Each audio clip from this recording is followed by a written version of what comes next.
Hey guys, I'm Izzy and welcome to another preview video. This time we're going to be taking a look at the Blood Deathknight. As usual, we will first take a look at the spells, then the talents, and then we'll get into the artifacts quest line, the introductory quest line for the Blood Deathknight artifact. So, if you've already seen the changes to the Blood Deathknight as far as spells and talents go, feel free to skip ahead. But for the rest of us, let's take a look at the spellbook. So, we still have Anti-Magic Shell, which does the same as on live realms. We have Blood Boil to spread our diseases and do a little bit of AoE damage. Then, we have Blood Strike. It costs 1 rune, and it infects the target with Blood Plague, which deals damage and it heals us for 1% of our maximum health every 3 seconds for 30 seconds. We have Control Undead, which still does the same thing as on live. We have Dancing Rune Weapon, which grants us additional 40% parry chance, and also mirrors our attacks. We have Dark Command, which is our taunt. We have Death and Decay. Now, while we are in Death and Decay, and we use Blood Strike will hit all enemies nearby. So, Death and Decay is used for much more than just threat and damage, but it also allows our Blood Strike to deal AoE damage. We have Death Gate, we have Death Grip, Death Strike, which I believe is still the same, grants us the shield and heals us. Actually, does it still grant a shield? Heals you for 50% of all damage taken in the last 6 seconds. We have Death's Caress, which I believe is a new ability. It has a 30-yard range, deals a little bit of damage, and applies Blood Plague. So, it's sort of our ranged attack to pull stuff. On the second page, Gorfine's Grasp is now a standard ability for the Blood Deathknight, which is a pretty useful utility to have. We have Marrow Rend, which deals damage and gives us 3 charges of Bone Shield. And Bone Shield lasts for a maximum of 30 seconds. We have Mind Freeze to interrupt. We have Path of Frost. We have Raise Ally. Then we have Soul Reaper. Now it says that it's a talent, but it's not actually a talent for the Blood Deathknight. I assume it's just wrong flag for the ability, and it's just supposed to be a standard ability. Now what does it do? Strike an enemy for damage, and after 5 seconds, up to 3 festering wounds on the target will burst. Now here's the thing, maybe I've overlooked something in my first look at the Blood Deathknight, but I don't know what festering wounds actually does, because the disease is called Blood Plague. So I'm not sure if this ability is supposed to be here, if it's supposed to be removed, but for now, after 5 seconds, up to 3 festering wounds on the target will burst. If one of our abilities does generate festering wounds, that's what Soul Reaper is supposed to be used in combination with. We have Vampiric Blood, which increases our maximum health by 40% and all healing received by 40%, and it's only a 1-minute cooldown. Then, Bloodworms is a talent, so we'll get to that. Crimson Scourge. Your successful auto attacks on targets infected with your Blood Plague have a 25% chance to reset the cooldown on Death and Decay. So while Death and Decay has a 30-second cooldown, we should be able to get it back pretty quickly. Mastery Blood Shield. Each time you heal yourself with Death Strike, you gain 19% of the base amount healed as a physical damage absorption shield. And also it increases our attack power by 9%. So, Death Strike works the same, has your active mitigation, it heals you and gives you the blood shield.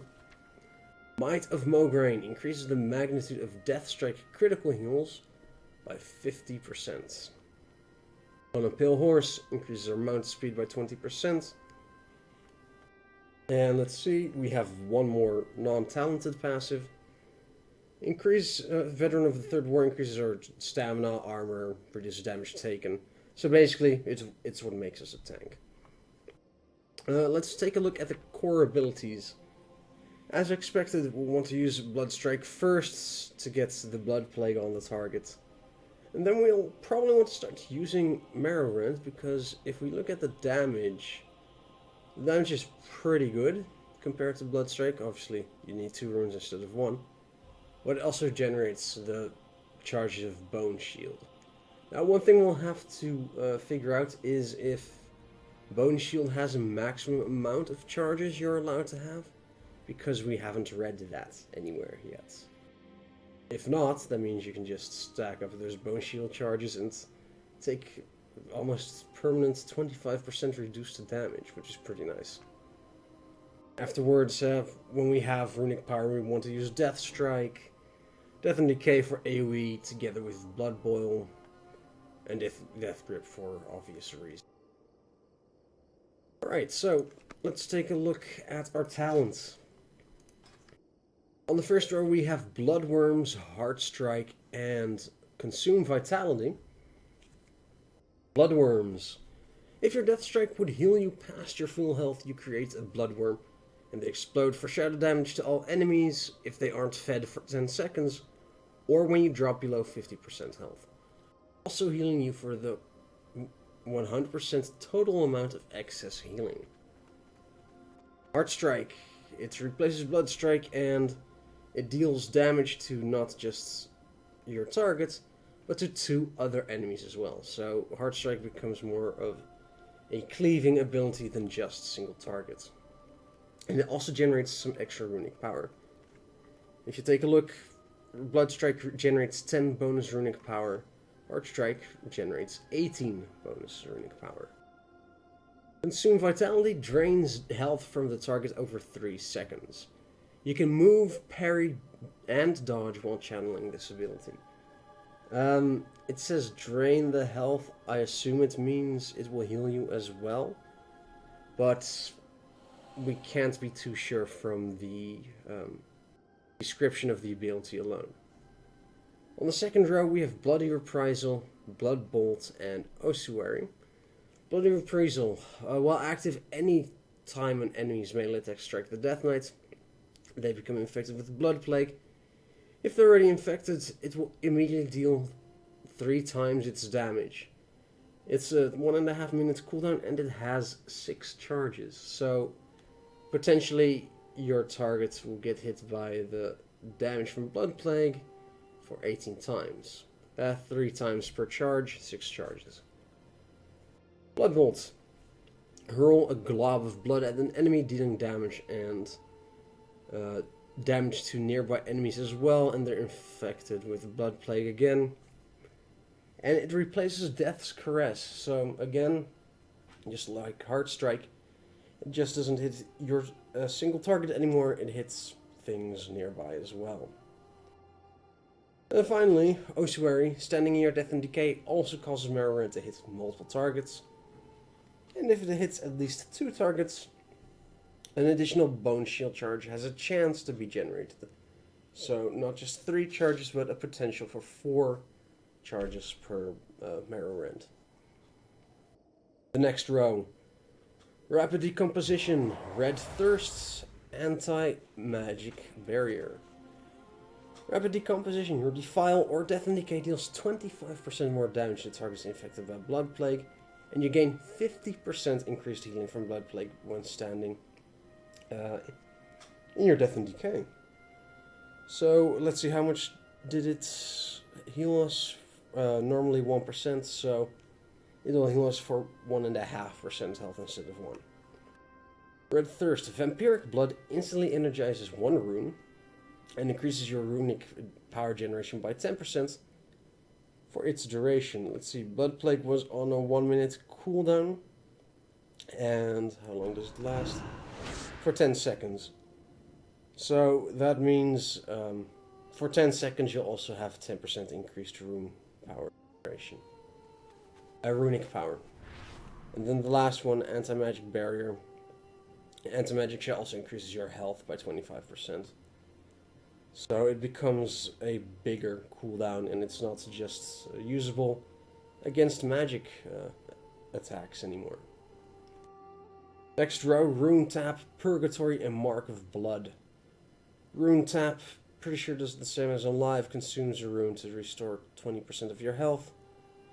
And you may recast the ability within 3 seconds to not trigger the cooldown. Or rather, use it again. Afterwards, it's a 2-minute cooldown. Purgatory, same as on live, not going to read the whole text. Mark for Blood, places a mark of blood on the enemy whenever they deal damage to their targets. The target will be healed for 4% of their maximum health. And this effect is doubled if the Deathknight is the target. And this lasts for 20 seconds or up to 20 hits. Now, that means the target would have to attack every 1 second. So maybe this applies for AoE hits as well. I'm not sure, but at any rate, it's on a 3 minutes cooldown. Possibly if it does work for AoE, it means that you could use this as a cooldown to heal up your raid a bit when it takes a hit of AoE damage to the face. The next row, Tightening Grasp, Tremble Before Me, and March of the Damned. Trembling Grasp reduces the cooldown of Gorfine's Grasp by 60 seconds. It currently has a 3-minute cooldown. Tremble Before Me. Each time your Death and Decay deals damage to an enemy, that enemy has a chance to cower in place for 3 seconds, and they cannot suffer from this effect more than once per 10 seconds. March of the Damned, I believe, already exists in the current live game, so become immune to all movement impairing effects and effects that cause you to lose control of your character. This does not break effects already in progress. So as far as solo play goes, definitely Tremble Before Me, so we'll take less damage. Second to last row, Will of the Necropolis, Exhume, and Foul Bulwark. Will of the Necropolis reduces all damage taken by 20% while your health is below 35%, or when any attack would reduce you below 35%, which isn't too shabby.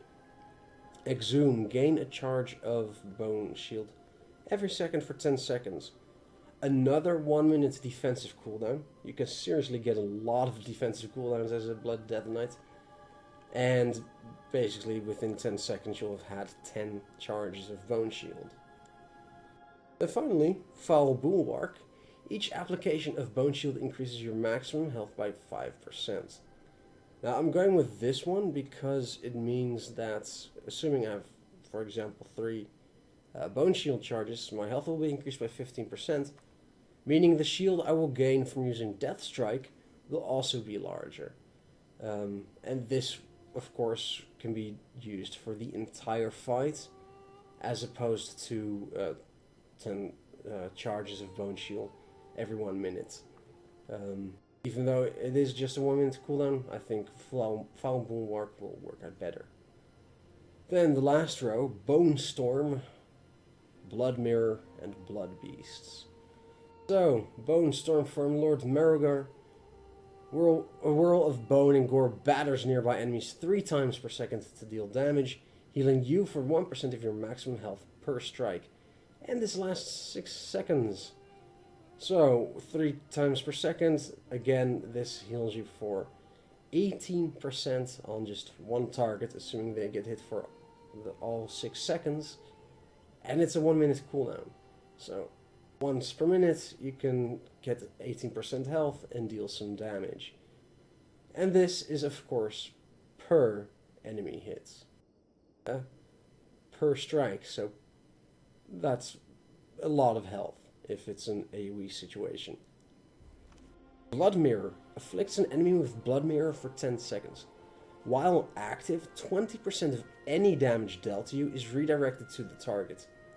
So this is a pretty big ability for things large spells you would have to use cooldowns on, 20% of that damage will go onto the boss instead. Again, another 2-minute cooldown, and for 10 seconds, your damage is effectively reduced by 20%. So you have so many options as a Blood Death Knight, currently on Legion Alpha. And then finally, the one I like most from Deathbringer Saurfang, calls forth a pair of Blood Beasts to assist you in combat. Blood Beasts heal you and themselves for 50% of all damage they deal, and share 10% of all damage you take. So, it's a 5-minute cooldown. We're going to use it now.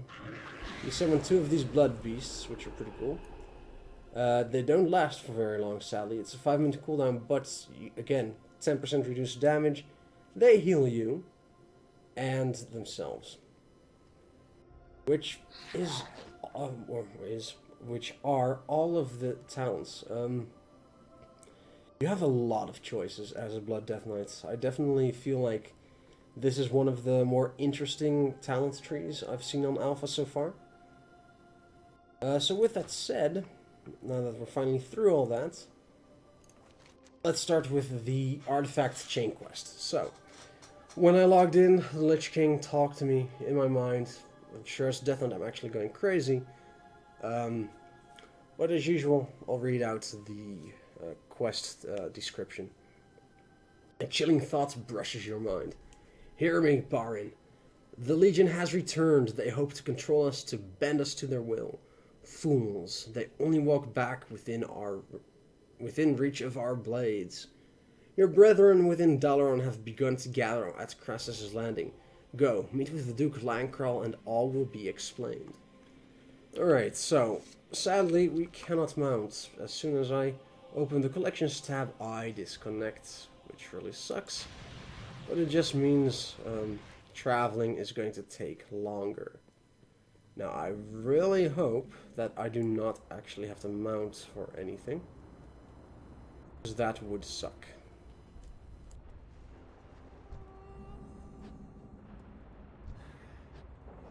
We press on. I'm sure you have many questions, but they're just going to have to wait. We're at war now. We have to move quickly, but I'll try to explain what I can. We have an unexpected ally in this war, Baron, and we're going to need every advantage we can get to defeat the Burning Legion. The Ebon Blade will serve as the Lich King's arm as long as the Scourge is confined to Northrend. In return for our assistance, our ally has offered to assist in obtaining powerful weapons for the strongest of her knights. Weapons powerful enough to end the Legion once and for all. You are one of our best, Baron. I want you to decide which weapon you would like to seek out. Tomorrow is another Alright, day. so we're Blood Death Knights, so obviously we're going to go with the Blood weapon. Maw of the Damned. It's a 2-handed axe, and the equip effect is your harmful attacks have a chance to deal blood damage and increase your health by 15% for 10 seconds. Again, increasing the amount of shields that Deathstrike can give you. Gorlax the Flesh Ripper is a monstrous demon warrior. With his massive axe, the Maw of the Damned, he has devastated entire worlds on his own. We must not allow the Legion to possess a weapon this powerful. Take it and its powers against them. Yes, we'll take it. I will listen for now. Choice, Ashes thank you. to ashes. A powerful mind again touches your thoughts. Gorlax the Flesh Ripper is a monstrous demon. The Butcher of 1,000 Worlds has exterminated countless races with his axe, the Maw of the Damned. A group of Ebon Blade was dispatched to slay him, but they've gone missing. You will succeed where they failed. I see, a word is missing. You will not be alone in this. I've sent Baron Silver ahead to assist you. Go, obtain the Maw of the Damned and ensure that Gorlax is no more. Travel through the broken shore. Okay. Let's go ahead and write the Frostworm.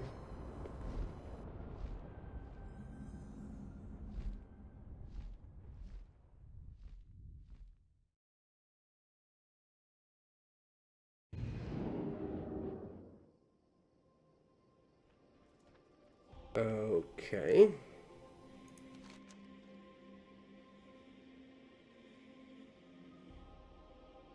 Well, that happened. Let's see, was it slash cast Amani Warbear?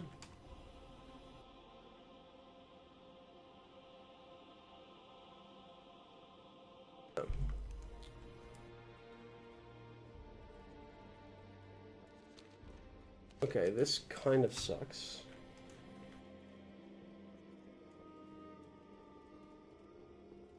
Oh, look at that. So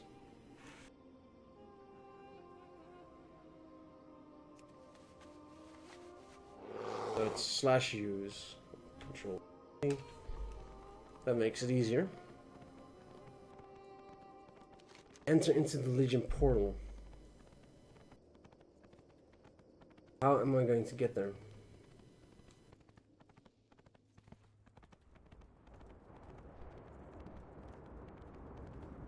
You need something?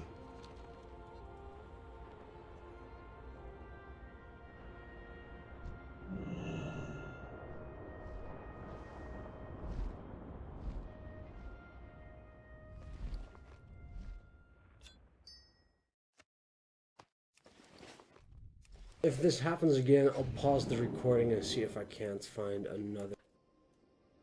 Alright, so we're back in Dalaran again. I'm going to pause the recording and see what I can do. Alright guys, it looks like it's bugged. So that means I'm going to have to do the Blood Deathknight artifact quest another time. So that's disappointing, I know. But there's nothing I can do about it. It's alpha, bugs happen. This is only, what, the third alpha build? So it's to be expected. So I hope you enjoyed the spells and talents part at least. If you did, comment, subscribe, click on the like button, the usual things. And if you would like to keep up with when new videos come out, you can also follow us on Twitter or Facebook at twitter.com/bbmezzy or facebook.com/wildweekly. So sadly for now, this is going to have to be it. Once again, thanks for watching. I'm Mezzy, and I'll see you again next time.